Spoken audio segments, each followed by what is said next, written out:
हमने grinding operation के बारे में जान लिया कि ग्राइंडिंग ऑपरेशन में मशीनिंग कैसे होती है।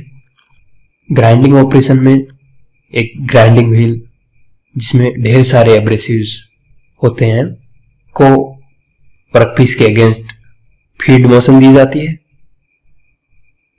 ग्राइंडिंग व्हील में लगे एब्रेसिव्स और वर्कपीस के बीच में इंटरेक्शन के कारण चिप रिमूवल होता है।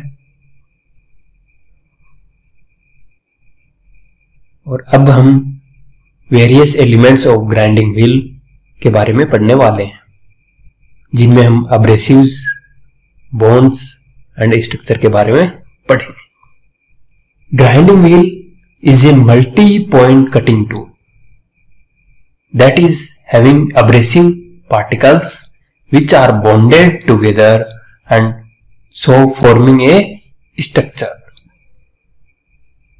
यानी ग्राइंडिंग व्हील एक मल्टी पॉइंट कटिंग टूल है जिसमें अब्रेसिव पार्टिकल्स को बॉन्डिंग मटेरियल के द्वारा बॉन्ड किया जाता है और जिससे वो स्ट्रक्चर फॉर्म करता है। हमने देखा कि ग्राइंडिंग व्हील में ढेर सारे अब्रेसिव पार्टिकल्स होते हैं और प्रत्येक अब्रेसिव पार्टिकल और प्रत्येक अब्रेसिव ग्रेन एक सिंगल पॉइंट कटिंग टूल की तरह बिहेव करता है। क्योंकि ढेर सारे अब्रेसिव पार्टिकल्स हैं इसलिए grinding wheel multi point cutting tool है। हम अब्रेसिव पार्टिकल्स को बॉन्ड करते हैं और अब्रेसिव पार्टिकल और बॉन्ड जब मिलते हैं तो एक स्ट्रक्चर फॉर्म होती है। यानी ग्राइंडिंग व्हील के तीन एलिमेंट हुए अब्रेसिव पार्टिकल्स और abrasives, bond and third one is structure. जैसे यहां हमने एक ग्राइंडिंग व्हील्स का पिक्चर दिखाया है। अगर हम ग्राइंडिंग व्हील के इस पोर्शन को माइक्रोस्कोप से देखें, बड़ा करके देखें, तो हम ऐसा कुछ देखेंगे जिसमें ये अब्रेसिव पार्टिकल्स हैं और अब्रेसिव पार्टिकल्स एक दूसरे से बॉन्डिंग मटेरियल से बॉन्डेड है। यानी ये पोर्शन बॉन्ड मटेरियल है और इनके बीच में कुछ स्पेस खाली है जिसे व्हाइट कलर से शो किया गया है, that is known as pore or air gap or structure। So we can say main elements of a grinding wheel are abrasives, bonds and structure। Grinding wheel के तीन main element हैं, abrasive, bonds and structure।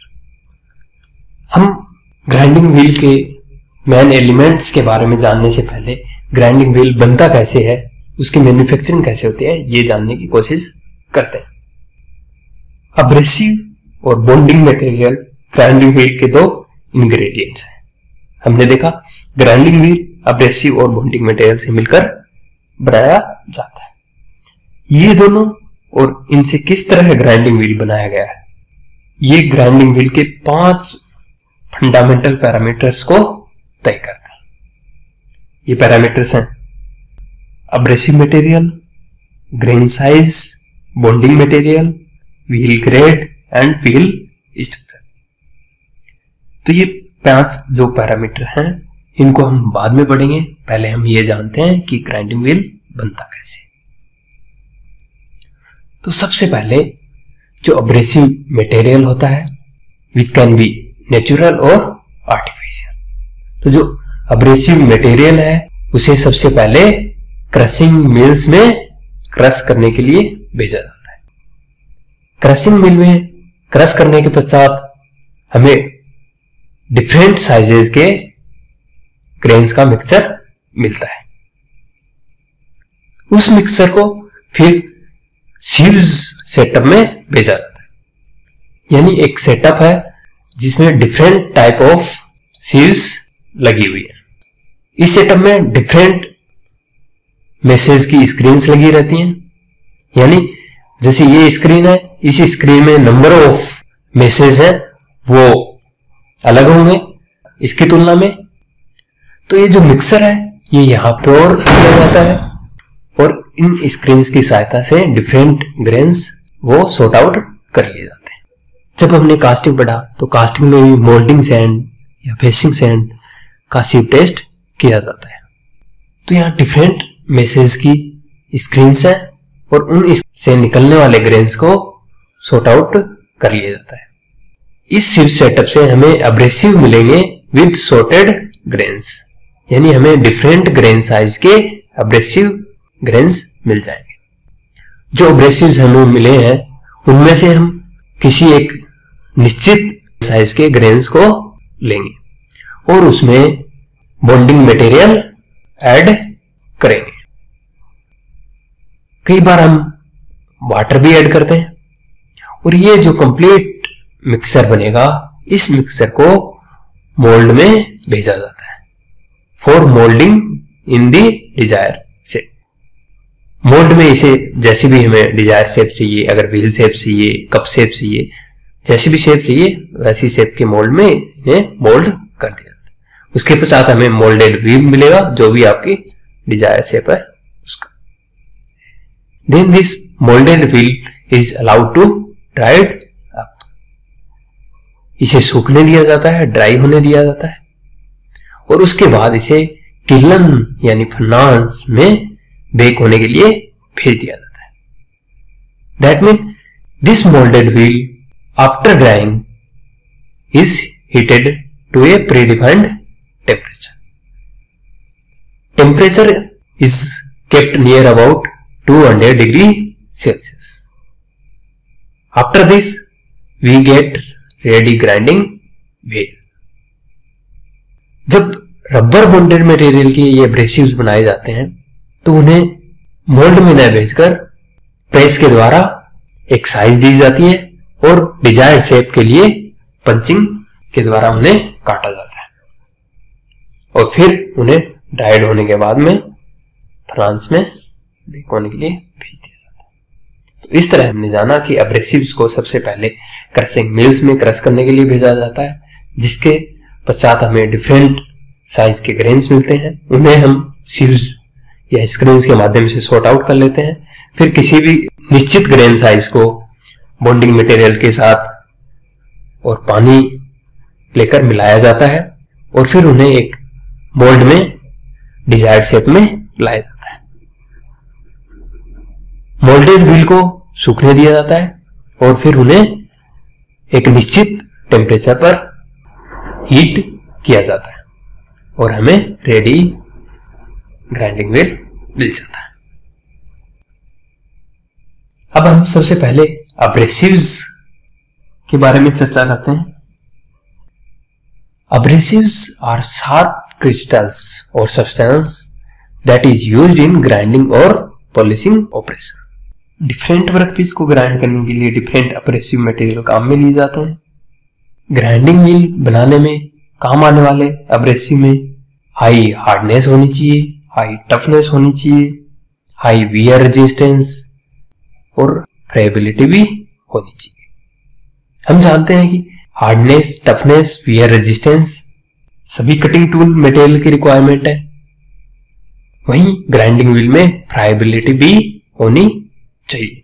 Friability tendency of grains to fracture when subjected to cutting forces, यानी ये कह सकते हैं यह abrasive material की वह कैपेसिटी है जिसके कारण कटिंग एज के ग्रेन्स डल हो जाने के पश्चात फ्रैक्चर हो जाता है और जिसके फलस्वरूप हमें शार्पनिंग एज मिल जाती है, यानी ये सेल्फ शार्पनिंग है। अब जो एब्रेसिव्स हैं उन्हें दो भागों में, दो ग्रुप्स में डिवाइड किया गया। First one is natural abrasives and second one is artificial abrasives. Natural abrasives are those which are available in nature. This include sandstone that is natural silica, diamond, corundum and emery that is natural aluminium. वहीं artificial abrasives are those which are made in laboratories. These are silicon carbide and aluminium oxide. Nowadays cubic boron nitride, CBN and diamond abrasives are also used. It should be noted here that artificial abrasives are preferred in manufacturing of grinding wheels because of their uniformity and purity.